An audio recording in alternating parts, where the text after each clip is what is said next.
Hey y'all, it's Chanel. Thank you so much for tuning into this video today. Today I'm going to be talking about a topic that I'm not super excited to be addressing. I originally did not want to make a video about this, didn't want to address it on social media because I didn't feel like it was anybody's business. But, you know, I have people who are asking questions and I can't just keep dodging them. I can't keep ignoring comments, and people are noticing things and asking questions and expecting certain things of me in regards to my daughter, and I can't just continue to ignore it. And so I figure I should film a video and post it rather than, you know, have to explain over and over again to all my family and friends what's going on and, you know, explain about Violet's condition. So here goes. So, if you've watched my previous videos, you know that there were some concerns throughout my pregnancy. We had my anatomy scan showed a couple of little minor heart issues that can often be linked to chromosomal abnormalities, most likely Down syndrome is what they were thinking. I had already done genetic testing at 12 weeks pregnant, and it tested for trisomy 13, trisomy 18, and trisomy 21, which is Down syndrome. Down syndrome is trisomy 21. So I got tested for that, and all of those came back with a 1 in 10,000 chance of her having it. They can't say positive or negative, but they can say the probability or odds of them having it. And I mean, that's 0.1%. But unfortunately, 10 days after Violet was born, she was diagnosed with trisomy 13. So I had been tested for this, and it came back as close to negative as it could have. So my baby is that 1 in 10,000. And just knowing that right there is frustrating enough. That I was tested for this. And she was supposed to not have it, yet here she is, and she does. Being able to know this beforehand would have been very helpful. You know, trisomy 13 is one of the conditions, one of the syndromes that they say is not compatible with life. So, the majority of women who are carrying babies with trisomy 13 either miscarry, have a stillbirth, or their babies pass away within the first few days of life. So Violet is 6.5 weeks old right now, and she is definitely beating the odds, and we are so ecstatic about that. Her neonatologist actually said that she is one of the least physically affected babies that she has seen with trisomy 13, and although the statistics say that most, like, I think it's about only 5 to 10% of babies with trisomy 13 will live to make it to 1 year old. But there are many kids also that do live into their teen years even, and because of the, you know, deformities and defects that Violet has being so minor, she suspects that Violet should be able to live into her teen years, and we are crossing our fingers for that. So yeah, this is all. It's been a lot to take in. You know, I definitely, for the first 3 weeks of her life, I cried every single day. And sometimes I would just look at her and hold her and just think, why her? She deserves so much better than this. She deserves a better life than what she's going to have. And I would just be so upset and so angry because the test said she didn't have it. So it's definitely been an emotional roller coaster. And so some of the things that come along with trisomy 13, Violet, as some of you have noticed, in every picture her eyes are closed. So Violet has small and underdeveloped globes, so her eyeballs are very small and underdeveloped, and they're not large enough to push forward on her eyelids and allow them to open.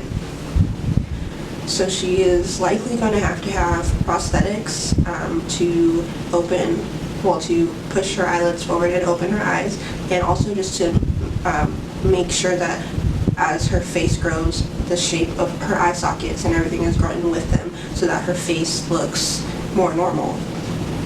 So I have had people make comments like, post pictures with her eyes open and blah blah blah blah, and of course it's really upsetting, because if I could do that, I absolutely would, but I can't. And I know I can't keep getting upset over it if people don't know, and that's why I had to make this video. So her eyes do not open. We do think that she has some type of light perception. If we bring her out into the sun, she kind of closes her eyes more, and if we put her back in the shade, she'll kind of go like this. Her eyelids do seem to move, so we know that the muscles work properly, and we know based off of MRIs that she does have optic nerves. They're obviously underdeveloped as well, but we do think that she can at least interpret light and dark. Other than that, the major issues that she has associated with her condition is feeding issues. So, she's supposed to be taking like every 3 hours about 75 milliliters of milk right now, which I think is like 2.5 ounces each feeding, and she can only take about 20 milliliters of milk by mouth before she is tired and wants to quit. So obviously she would not be able to maintain good weight or gain weight or feel full, only being able to eat, a third of her feedings by mouth. So she does have a feeding tube installed in her stomach. She still does take a bottle once a day, and we are working with a speech therapist to help her hopefully be able to eventually take more by mouth. So yes, she doesn't have vision, she has a feeding tube, and she does have a couple of minor heart defects, but like a couple of little holes in her heart murmur, but she is doing really well despite them, and they definitely could shrink or close on their own. They are not likely to get any bigger, and the doctors are not super concerned about her heart defects. They are much less severe than the heart defects that are usually associated with trisomy 13. So we are very lucky in that way, because the two of the main things that does cause children with trisomy 13 to pass away, the main fatal things, are heart defects and the risk of aspiration, because they don't have the best swallowing reflex, and they have feeding issues.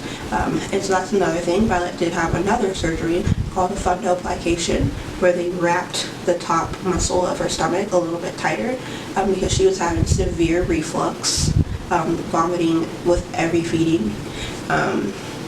And so we did have that surgery, so she still kind of gags, but she doesn't actually reflux, nothing comes out, which is really good. She is on Zantac, which is helping to prevent so much acid from building up in her stomach, to prevent her from refluxing so much. So her risk of aspiration is down pretty low. So the two main things that cause fatalities with trisomy 13, Violet is at very reduced risk for, which is why her doctors do think that she could potentially make it to live to be a teenager despite her condition. But with that being said, she is going to have probably moderate to severe developmental delays. So we already know that she cannot see, but it is likely that she may never walk, may never sit up on her own, and the probability of her being able to talk is pretty slim, probably slim to none. I think almost every child with trisomy 13 is nonverbal. So that has been one of the hardest things for me, other than her eyes, to take in, because not only can I never look my child in her eyes and just have that bond with her, I may never be able to have a conversation with her. And so it just feels like we are going to miss out on a lot of bonding that, every other mother and child pretty much has. I just want to be able to look her in the eyes and tell her that I love her and tell her that it's going to be okay, and have her understand, and have her be able to speak back to me. And I'm probably never going to have that opportunity to have her have a conversation with me. So honestly, like, those two things and the short life expectancy are the absolute hardest things that I've ever had to process in my life. But you know what? This child is so beautiful and so sweet. And she just has this adorable little personality, and all of these little quirks, like the things that are supposed to be different about her, are so cute and just endearing to us. And we love her so much. And although I wish that she would have a better quality of life than what she's going to have, I'm going to do my damnedest to make sure that the quality of life that she does have is the best it possibly can be. So, yeah, that is Violet's story. Thank you for watching this video, and if you have any questions, feel free to message me. My name on Facebook is Chanel Erickson, or if you have me on any other social medias, just feel free to ask any questions if you need to. But yes, thank you so much for watching.